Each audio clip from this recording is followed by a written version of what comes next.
guys, welcome to today's video. Today we are creating some mushroom spore prints.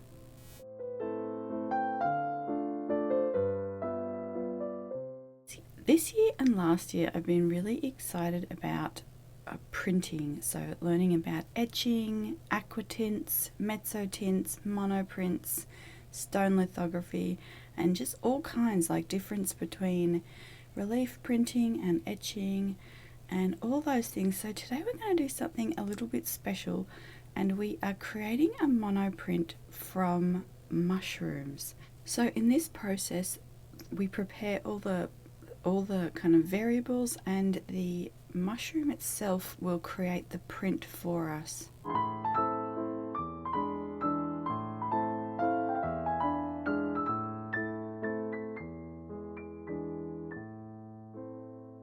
So we have done this twice now, and both times with great success. So it's a very easy and beginner friendly way to print, and you're also creating kind of a living print.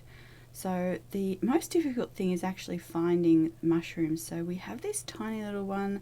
This was growing kind of near the front door. So basically what you do is just take the mushroom or forage the mushroom and collect it, and then you snip the stem off. So what we just need is the cap, and then you tip that over and put something on top of it. So we're trying to trap the air in there, and then you just basically have to leave that overnight. So we've gotten two little mushrooms here, and then we've just put some little plastic containers over them. You want something that's disposable, because this is a living mushroom. Anyway, you just want to be careful not to contaminate anything. You don't want to do this where you're preparing food.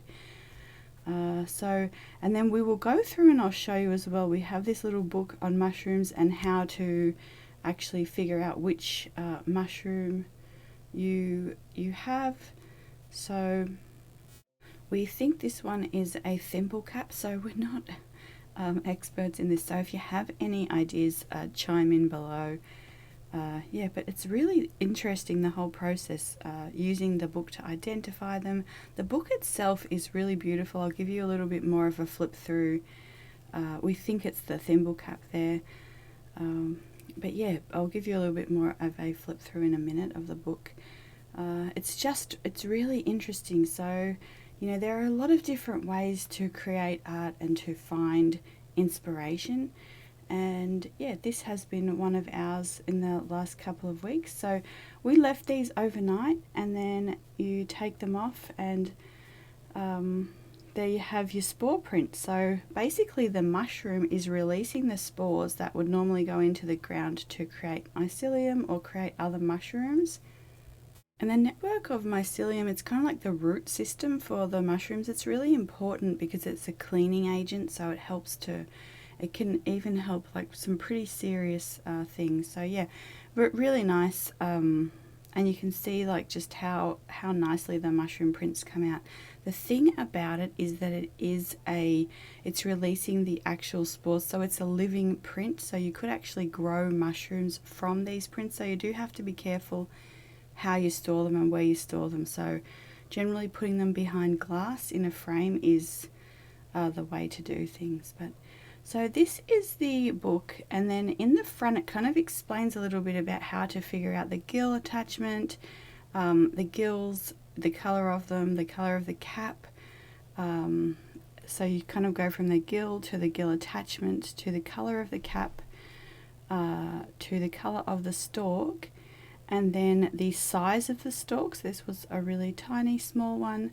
So this actually seems fairly straightforward there, but it did take us a couple of times to figure that out, and we did flip to a few different pages of the ones with the small stem.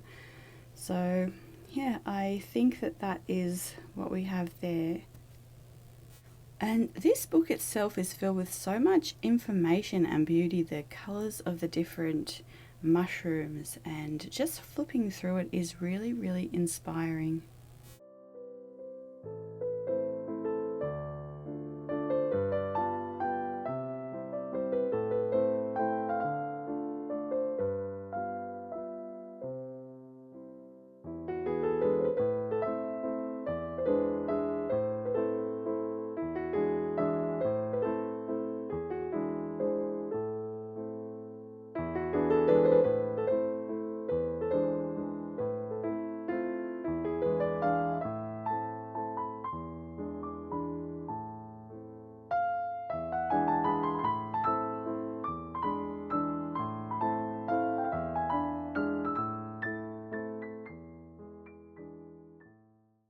So also not all mushrooms will release spores, so the ones from the supermarket have probably already done that. They are not fresh enough. So you need a fresh mushroom. And what else?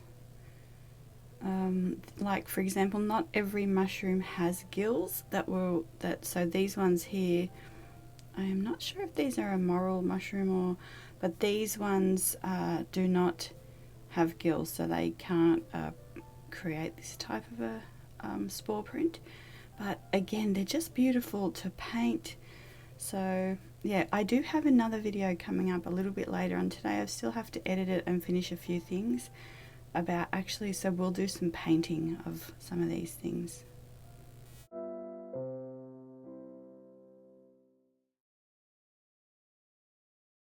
So we found one more type of mushroom. It's this really large one. So we went from a very tiny one to this quite large one. You can see there, it looks like a deer or something has taken a chunk out of it. There were actually two there like half an hour before, and then yeah, there was just this little bit of one left. So we brought this one in and we did the same thing with the spore print. It turned out really beautifully, but I think this is one of the most dangerous mushrooms, mostly because it's mistaken usually for an edible mushroom.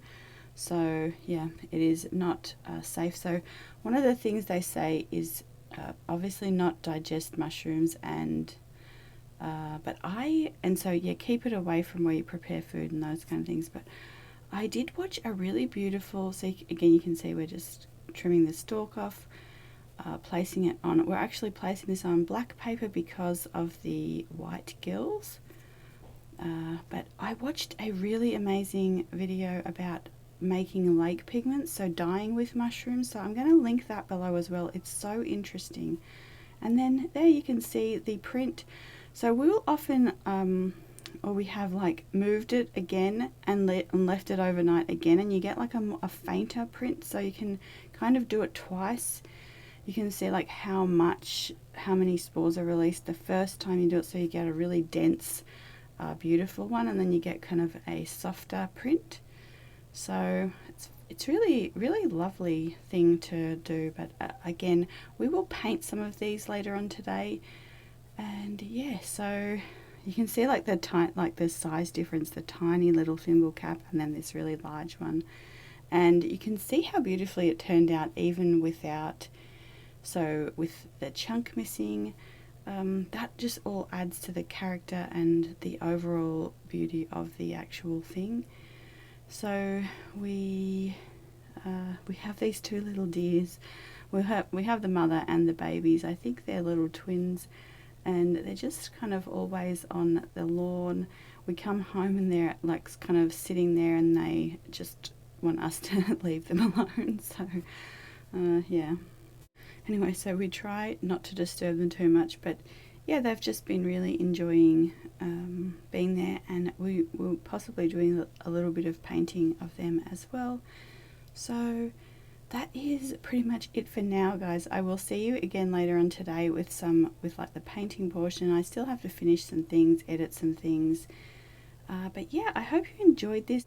Don't forget to give it a thumbs up, subscribe if you haven't. Let's see, like the video, and what's the other thing? Share the video with anyone you might think that might be interested in this kind of thing. And yeah, I will see you guys soon. Have a wonderful day. Bye.